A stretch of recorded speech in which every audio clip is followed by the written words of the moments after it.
พี่น้องเอ้ยตื่นมาเสาร์นี่คือมาหนาวแต่ละหนาวแท้หนาวว่าลมแห้งแห้งลมเป็นตะยานคักพี่น้องเอ้ยก็ไผ่จนสิไปหนาวแห้งอะลีมือนี่นั่นครับสวัสดีเด้อพี่น้องไผ่พุทธปูทุกคนพี่น้องยินดีต้อนรับไปที่ช่องเจซีคนกูใส่ละนั่งไปใส่ละนั่งไปใส่ละเมื่อกี้นี่คือจังเห็นอยู่ในนี้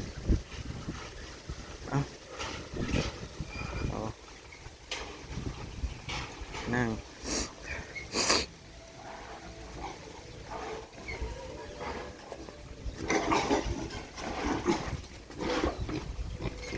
หมูซุปเนื้อขี่หูจักเด้หูจักมองขี่มองยังบัดหมูซุปนั่นนะ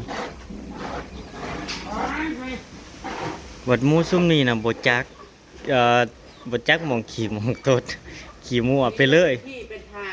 ขี่บ่ได้เป็นทิศเป็นทางขี่ทุกมุมซุมเพิ่นน่ะนอกจากว่ามองเพิ่นนอนน่ะมันบ่ได้ขี่บัดซุนี่เพิ่นฮู้จักครูอำสวัสดียามเช้าจ้าพี่น้องมื้อนี้ดีแต่บ่ได้ลงบ้านมื้อกันสั่นตายโลดหนาวก็หนาวดอกลงมาซนคลองมาให้สมะหนาวแถมมื้อนี้อันนี้ก่อนสักถุงออกกำลังกายยามเช้าส่วนมาเชียวมาล่าหากบเด้อพี่น้องมื้อนี้เพิ่นบอกว่าไปทางใดเพิ่นว่าจักและเพิ่นว่าสิไปทางใดเพิ่นว่าเขาก็เลยบอกว่าบ้านหน้าหวาหรือสิไปบ้านหน้าลิงหรือสิไปบ้านหน้าหวาหรือสิไปบ้านลิงเขาก็เลยบอกว่าไปบ้านหน้าหวาเพิ่นว่าแล้วแต่เพิ่นว่าสิบ่ไปบ่รับปากหมดเลยเด้เจ้าแค่ตำได้ส่วนเพิ่นเมื่อคืนนี้แอดกันพี่น้องช่วยบริหารไปบ่พูดโอ้ยหนาวเด้หนาวแท้หนาวว่าอุกใจหนาวแห้งพี่น้องเอ้ย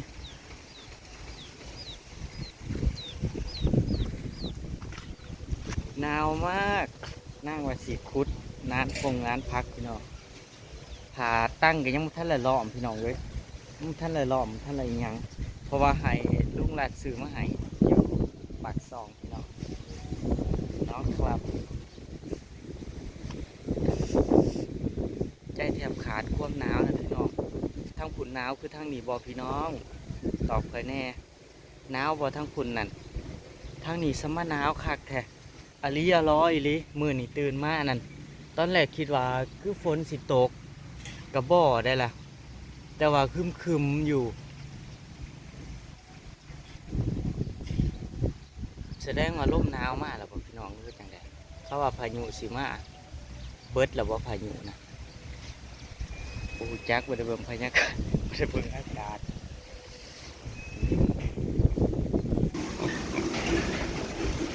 เอาผาตั้งมากลางไอ้ซุ่มเพื่อนพี่น้องกันล่มเพราะว่ามันล่มแห้งอย่างหนาว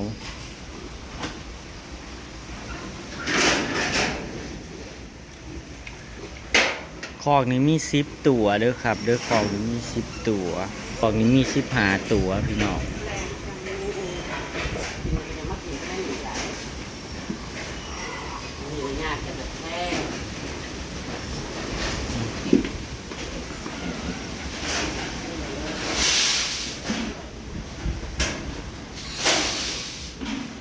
วันก่อนมีพี่เพื่อนบอกว่าพี่นับลูกหมูไม่ทันเลยลูกหมูมันวิ่งเร็วมาก15 ตัวจ้า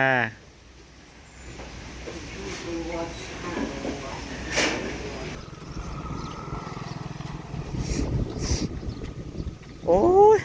ข่อยอุกใจเลยข่อยหนาวมีคอมเมนต์นึงคอมเมนต์เมื่อวานนี่นะพี่ดาวไอ้วีโวอันเก่าน่ะเด้อที่เพื่อนบอกว่าถ่ายคลิปก็ถ่ายเยอะกว่าคนอื่นนั่นนะถ่ายคลิปก็ถ่ายเยอะกว่าคนอื่นกินก็กินเยอะกว่าคนอื่นไม่รู้จักอะไรเลยโอ้ยกินข้าวเยอะๆเด้อกินหลักกันนอนพูนพี่น้องเขาบอกพี่น้องเขาเยอะเองพี่น้องใครอะไรอ่ะไปเขาก็เชิญไปค่ะข้าวเราก็ถือไปของกินอะไรเราก็ซื้อไปผักเราก็ซื้อไป ปลาน่ะที่เราจับเราไม่ได้จับเอานะคะ ที่ก่อนเราจะมาเราก็ซื้ออุดหนุนช่วยเพื่อนค่ะ3 กิโลนะคะที่กินปลาเมื่อวานนี่กินปลาไปตัวเดียว ถึงจะกินเยอะพอล่านางก็ไม่ได้ว่าค่ะโอ้แล้วคุณละเดือดร้อนนะคะ คุณวีโว อ่ะสีอ่านข่าวให้ฟังเด้อตั้งใจฟังเด้อคุณวีโวให้เกียรติเลยนะคุณ คอยลงไปจับปลา คุณวีโว เห็นคอยถ่ายคลิปซื้อๆถ่ายหน่อยถ่ายไลฟ์มันจะเป็นเน็ตของคอยเติมเน็ตของคอยกี่ใครอยากถ่ายกับถ่ายใครบ่อยากถ่ายกับพักผ่อนค่ะ แมนเฮาบ่ได้ว่าผู้ใดอยากถ่ายอันนี้มันคืองานเฮาถ้าคุณบ่ได้ให้เงินเฮาคุณบ่ต้องมาเดือดร้อนเด้อคุณบ่ต้องมาสะระแหน่นั่นอย่าสะระแหน่ให้มันมาก กินข้าวเยอะๆกินแล้วก็พักผ่อนมีเงินกับพูนเดินห่างตากแอร์พูนเสื้อผ้าสวยๆงามๆใส่ห่อหุ่มโตตัวเองถือว่าถ้าเงินเหลือกับขอบัญชีโอนมาให้เขาใส่ดีกว่าสิมาว่าให้เขาคนเฮานี่ก็แปลกเนาะพี่น้องเนาะแบบว่าสิว่าจังได๋วะ นานๆเถื่อเพื่อนผู้เขาหากันมีความว้าวโน่นนี่นะปากจะวอดอยู่บ่เป็น ตั้งว่าอยู่บ่เป็นอีแต่คนเฮา ที่ บ่ ไปนี่ก็เพราะเราหน้ากันชวนเพื่อนให้ไปกินปลาเขาไปกินฉันไปกินปลาตัวเดียวจ้าเมื่อวานนี่กินได้กระปุ่นนั่นแหละค่ะปลาที่ฉันเคยเห็นกระปุ่นนั่นค่ะที่พ่อเปลืองนี่อย่างเนี่ยพี่น้องเขาก็ไม่ได้ว่าเลยนะก็ไม่ได้ว่าค่ะ เขาแฮงอยาก ชวนไปกิน เขาแฮงอยากให้เฮาไปขนาดมื้อวานนี่เขายังบอกสิกินปลาสิกินพงกินเผาสิกินแบบไรก็เฮ็ดกินเขายังว่าเสียดายซ้ำเฮาได้กินแต่น้ำข้าวปูนเฮาอิ่มก่อนเฮาก็บ่ได้ตั้งใจว่าสิไปสแตกขนาดนั้นดอกเว้าง่ายๆก็ได้เขาเฮาก็ถือไปบ่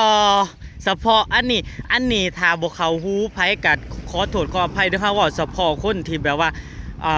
เขามาแดกดันเฮาเว้าง่ายๆเฮาอยากเว้าให้เขาเข้าใจหั่นนะเอาเว้าง่ายๆก็ได้อยากให้เขาเข้าใจอยากให้เขาเปิดหูเปิดตาเปิดใจให้คนอื่นเนาะเปิดใจเปิดแนมเห็นคนอื่นนะเอาเฉพาะแบบถ่ายน้ำถ่ายเขานั่นนี่นะเขาอยากถ่ายยังเขาก็ถ่ายเฮาอยากถ่ายหยังก็ถ่ายมันคืองานของเฮามันเป็นสิทธิ์ของเฮาแม่นถ้าถ่ายจ้าถ้าเจ้าบ่อยากเบิ่งข่อยเจ้าก็บ่ต้องเบิ่งคือสำหรับข่อยทุกช่องทางที่ข่อยเบิ่งถ้าข่อยบ่มักขี้หน้าไผข่อยบล็อกข่อยบ่เบิ่งแล้วข่อยก็บ่คอมเมนต์แล้วข่อยก็บ่ด่าเขาเพราะว่ามันเฮาอยากเบิ่งนู่นเบิ่งนี่เฮาก็จะเบิ่งแบบความสุขสบายตาสบายใจของเฮาเนาะคือเฮาถ่ายคลิปนี่เฮาไปนู่นไปนี่มันเป็นสิทธิของเฮาว่าเฮาสิถ่ายจักคลิปมันก็เป็นเรื่องของเฮาสิถ่ายมื้อละ10คลิปมันก็เป็นเรื่องของเฮาส่วนคนอื่นเขาบ่อยากถ่ายอันนี้มันก็เป็นเรื่องของเขาอยากกินแล้วก็นอนมันก็เป็นเรื่องของเขาคันสั่นเจ้าบ่ต้องมาซอเด้ออันนี้ตอบเลยล่ะเขาก็ไม่ได้ตอบนะฮะเราจะมาตอบนี่นี่อันนั้นคือที่เฮาเว้าขึ้นมาเนี่ยเฮาคือบ่ได้ให้ค่าเด้อที่เฮาอยากเว้าขึ้นมาเนี่ยคือแบบอยากให้มันเข้าหูเพิ่นแล้วก็ข่อยก็อยากเว้าขึ้นข่อยก็อยากเว้าอีกข่อยอยากเว้าว่าที่เพิ่นบอกว่าทั้งกินทั้งห่อนี่ข่อยคั้นปากแห้งหั่นเว้าง่ายถ้าเฮาห่อไปนี่คือแบบอันนี้คือข่อยเที่ยงสู่ตายหรือว่าข่อยห่อไปอลีไปใส่มาใส่นี่คือของกินของอย่างคือซื้อไปเด้อเว้าง่ายๆพักหญ้าคาคิงเฮาก็ซื้อไปถ้าเฮาไปใส่ยากตั้งแต่ว่าหมู่บ่เว้าว่าเอาอันนู้นมานี่เอานี่มานี่เฮาก็บ่ได้คิดเงินนำหมู่ใดส่วนมากบ่ได้มื้นกะสั่นอย่ามาว่าเด้อเพราะว่ามีเพิ่นคอมเมนต์เขามาส่องเฮาเพิ่นว่าเด้อสิให้เบิ่งใช่เลยบางเทื่อกันเนาะอยากสู้นี่อยู่ได้เรื่องบางเทื่อน่ะมันบ่ได้เป็นแนวนึงก็เว้าไปแนวนึงหั่นน่ะไม่เข้าใจปากจะวอของบางคนก็ได้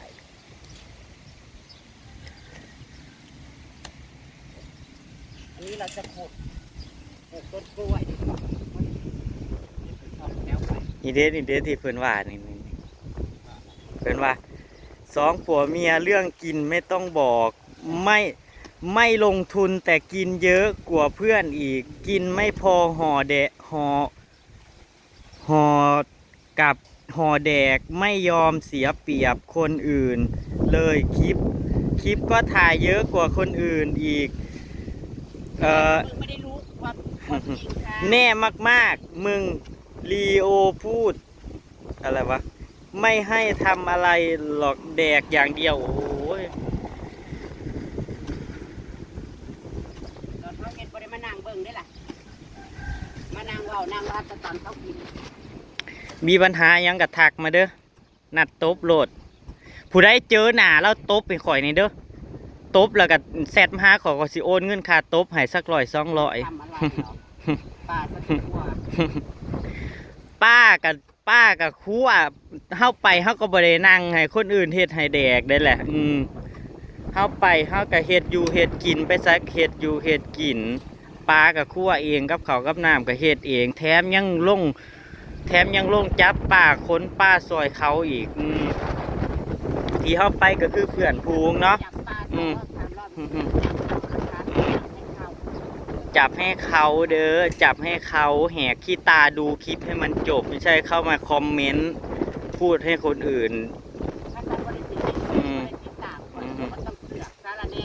จ้าถ้าเป็นคนแก่ก็บ่ต้องเขามาคอมเมนต์ให้เด็กหน่อยถอนงอกดอกเด้อแห่งบ่อยากด่าย่านบาป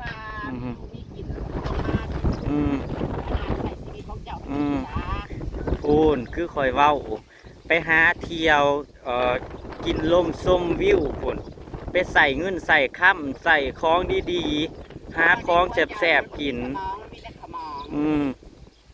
สงสัยบ่เคยเขาวัดกับบ่เคยเขาดอกคนแบบนี้นะเว้าอาลี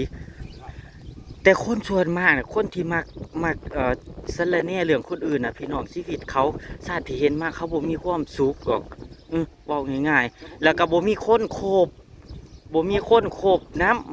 ำเพราะว่าแต่ละมือนั้นบ่ได้สนใจเรื่องตัวเองหั่นน่ะแต่ละมือนั้นเอาหูเอาตาไปสอดส่องแบบว่ากูสิเว้านู่นให้คนอื่นแบบใดกูสิเว้าอย่างนี้ให้คนอื่นแบบใดโอ้ยเนาะบ่ต้องมาดอกบ่ต้องมายากน้ำข่อยบ่ต้องมายากกับชีวิตของข่อยกับเมียข่อยดอกเด้อข่อยมีความสุขดีข่อยมีอยู่มีกินข่อยมีความสุขนี่บ่เห็นบ่นี่เฮ็ดสวนบักใหญ่นู่น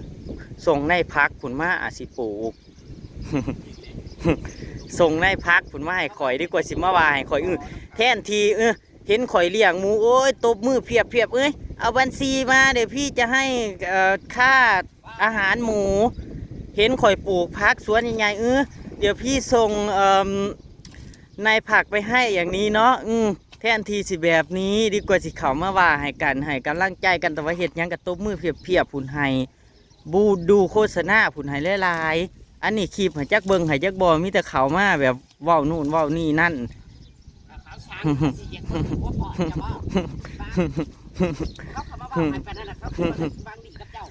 เบิงโฆษณาหลายๆเด้ออย่าสื่อเขามาว่ามาเว้าหลายแห่งขี้แห่งซุ่มข่อยอยากแปลว่าสิว่าจังได้วะอยากมาขอส่วนบุญว่าจังสั่นซะบ่หายเด้อแบบนี้บ่หายบุญสินกินทานบริเวณได้ฉางมาขอส่วนบุญไปไกลๆนะคะไปที่ชอบจ้าแต่อยากขู่ว่าน้าบอกอะไรกันแต่อยากขู่ว่าแห้งอีหลีมีอยู่ผู้เดียวแหละพี่น้องมีอยู่ผู้เดียวนั่นแหละที่อยากแดกอยากดันคนอื่นเนาะรับบ่ได้ร้ายกันใจตายรถค่ะอยู่แล้วมันบ่มีความสุขนะกลมกัดแต่ตัวเองตายบางเทื่อมันก็อยากแห้งนะจ๊ะพี่น้องค่ะว่าบ่อยากให้ค่าบ่อยากให้ยังบ่อยากสนใจจ้ะมันกับพ่อหืนเนาะบางเทื่อน่ะเขาก็เฮ็ดอยู่ข้าวดีๆนะถ้าคือว่าบ่ได้ไปสั่งความเดือดร้อนยังให้ใครว่าง่าย ถ้าเว้าแรงมาถ้าเฮาสิบ่ถามว่าเฮาอยากตอบโต้กลับบ่แค่อยากเว้าใส่หูซื่อๆเว้า เขาบ่ฟังดอกเขายังมาว่ามันน่ะ อยากเว้าใส่หูซื่อๆว่า คลิปนี้เขาเว้าไปเนี่ยมันนั่งบอกเขามา ว่าซุ้มข่อยนั้นซุ้มข่อยกับมีเลือดมีเนื้อเนาะบ่ได้เป็นพระที่ทุดงค์นั่นนะอังจำศีลด่าได้จ้าด่ามากก็ด่ากลับบางวันนี้ทำมาหากิน รู้สึกว่าพักล่างๆมานี่รู้สึกว่าสู่คนอยู่ไดไม่ได้ไปโกงกินบ้านกินเมืองนะคะฉันไม่ได้ขายยาบ้ายาดีนะคะหาว่าฉันติดยากินจะตายลูกหลานเธอ ข่อยขอฝากให้คนที่สอบสะแลเน่เรื่องคนอื่นว่าบ่ต้องบ่ต้องมายากกับชีวิตเขาให้เจ้าน่ะไปใส่ชีวิตของเจ้าพูนไปหาไปเลาะไปเที่ยวแบบเจ้าอยากเฮ็ดหยังเจ้าก็เฮ็ดนั่นเจ้าบ่ต้องมาแบบแม่ยากกับคนอื่นซื้อเสื้อผ้างามๆใส่ไปพุ่นไปเที่ยวกับลูกกับเต้ากับกาแฟนพุ่นประกันไปหากินน้ำกินของแซ่บๆเดี๋ยวว่าเงินนะครับมีอะไรจะเปลี่ยนซื้อกินซื้อลูกยายจะขอตายมือ บ่เฮาให้เกียรติเพิ่นน่ะนะเฮาให้เกียรติเพิ่นให้เกียรติเขาแน่อย่างหน่อยก็เพื่อว่าวันหนึ่งเขาสิเห็นความดีของเฮาเขาสิโอนเงินมาให้เฮาใช้ มึงจะตีให้ตายมึงจะตีโลกโอ้เขาไม่ได้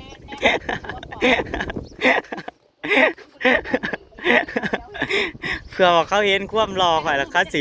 สิโอนเงินมาให้ไปกินอาเปียเพื่อนคุ้งก็ดอกกระเดี่ย ใต้ก็สร้างแล้วเงินที่ข่อยซื้อแดกก็เงินข่อยสิมาหยังหยังกับข่อยเงินก็ข่อยหาเองคู่มือนี่คนที่หักก็มีหลายดอกว่าคนที่สร้างมันก็บ่หลายดอกก็สร้างมัน เป้าร้ายเปลี่ยนหูเป้าร้ายก็อยากขั้นแขวประสาทจะขึ้นพี่พันหนึ่งคนบอกอยากเห็นบ้านเจอัมบาลาคุณเอาคุณเป็นFCมาอยู่บ่ประสาทอยากมาก็มาสัมผัสเลยจ้ามาหานางเลยแล้วเพิ่นก็พี่พันหนึ่งเพิ่นจะบอกบ้านเจพันลาก็เห็นแล้วบ้านเจอัมบาลาก็เห็นแล้วบ้านเบาเอื้อก็เห็นแล้วเดี๋ยวเห็นแต่บ้านสองผัวเมียตอนไหน ของผมเมียยังไม่มีบ้านหรอกจ้ากำลังเฮ็ดกำลังสร้างนี่แหละพี่น้องขายหมูกับบริกับทุนกำไรเฮ็ดยังมันก็ขึ้นกับดวงวาสนาเฮาเบิดอะไรเนาะพี่น้องเอ้ยขึ้นอยู่กับบุญกับดวงวาสนาเฮานี่แหละจ้าเดี๋ยวเราก็ภูมิใจค่ะเฮากับภูมิใจในสิ่งที่เฮามีถึงว่าเฮาสิค่อยเป็นค่อยไปก็จะแล้วกัดยามันเนาะพี่น้องเอ้ยค่อยเฮ็ดค่อยหาค่อยสร้างไปยังมีชีวิตมีลมหายใจนี่ค่ะไม่ได้ยอมแพ้นะคะไม่ได้งอมืองอเท้านอนรอให้ใครมาโน่นนี่นั่นยินร้อนอีกคอมเมนต์เขารอFCโน่นนี่นั่นช่วยที่คนเขาช่วยนะเขาไม่ได้ว่าอะไรเลยไอ้คนไม่ได้ช่วยอะไรน่ะชอบว่าไม่เข้าใจเนาะชีวิตคนเฮานะ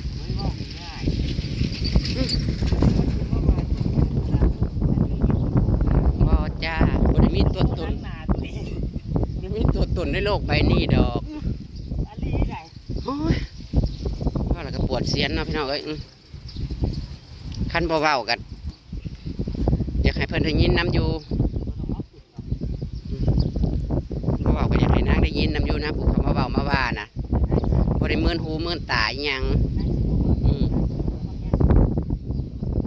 คอยไปไสขอยบ่เคยว่าขอยบ่ซื้อเครื่องซื้อของไปสมทบกับหมู่กับผู้นะนอกจากก็มี FC เลี้ยงหมูนั่นไปค่ะก็ไม่ได้ถือก็ถือแต่ข้าวไปจ้าไม่ได้เคยเอาเปรียบใครค่ะเกิดมาเป็นแต่ผู้ให้ค่ะไม่ได้เคยเอารัดเอาเปรียบใครจักเพิ่นเห็นว่าเฮาสิแตกจักสวยเฮากินแค่สวยเดียวหมู่บ้านยังบ่เบิดซ้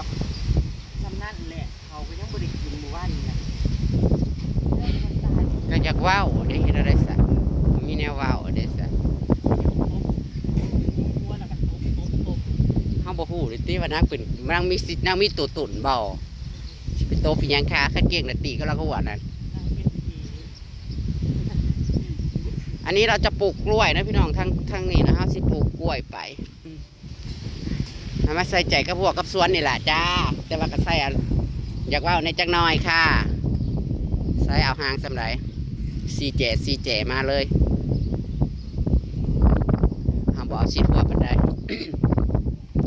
ปลูกให้เป็น2 แถว 2 แถวมาเนาะพี่น้องเพื่อมันแตกนอแตกแหนงออกกับหนาอยู่ดอกแล้วก็ยังสิเอาตะข่ายมาล้อมนะคะทั้งนี้สิเอาเป็นผ้าแสลมก็แล้วกันล้อมนี่ว่าเพิ่นส่วนกันว่าสิไปกุดกบตื่มอีกก่อนพี่น้องเอ้ยเพราะว่าอยากลงบ้านว่าตะกี้ว่าสิลงมือนี่ถ้าบ่ได้ลงสิลงมือสิเปลี่ยนนั่นแหละว่าสิลงไปเมียนข่าวเมียนน้ำให้คุณแม่จ้าแต่กับมืออื่นเพราะว่าวันสินดับเพราะเราพอท่านให้ลงว่าวันศุกร์ยังสิลง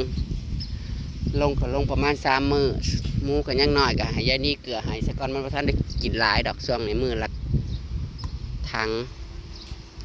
คุณมันสำคัญนะเธอจกกับมีอันเดียวโอ้ยเสียมนอนบ่ขุดคณะกรรมการคณะยินกระฝากเทิงในเด้อจ้ายิงมื่นหูมื่นตาในเด้อจ้าหรือว่าตาหูหนวกตาบอดบ่คือเท่าไรนะคะก่อนสิว่ายังกระเบิ้งก่อนค่ะคลิปนะคะและพิจารณาเบิ่งดูว่ามันเป็นอะไรนะคะหรือว่าบ่มักซันแล้วมาว่าให้ซันโลดหรอจังสี่หรอแค่ว่าเธอบ่มักจังสี่นะบ่มักก็เลื่อนผ่านแค่นั้นจ้าก็บอกหลายเทื่อหรือว่าบ่ได้ยินบ่เข้าใจบ่ค้าเว้าไปนะคะนี่สิจังไรกับไปเกิดไปคานซะอย่ามาอะไรเอาวอนกับสันเถาะนะมันก็ทำมาหากินของฉันคลิปเนี่ยฉันอยากถ่ายมือละ8 คลิป 10 คลิป20 คลิปกับเรื่องของฉันจ้าคนอื่นเขาก็บริว่าให้เพื่อนฟุ้งนะพระอยากถ่ายกับถ่ายมิซิปอยากถ่ายแล้วก็ถ่ายนะเวลาเขาถ่ายเขาก็บ่ได้ไปเจาะจุ่งว่าถ่ายหมู่โน่นนี่นั่นถ้าเขาก็ถ่าย2 คนเฮาในมุมของเฮาฝากเลยเด้อค่ะขันมีสมองอยู่กับคิดเนี่ยค่ะนะคะไปแล้วว่าลายเจ็บคอ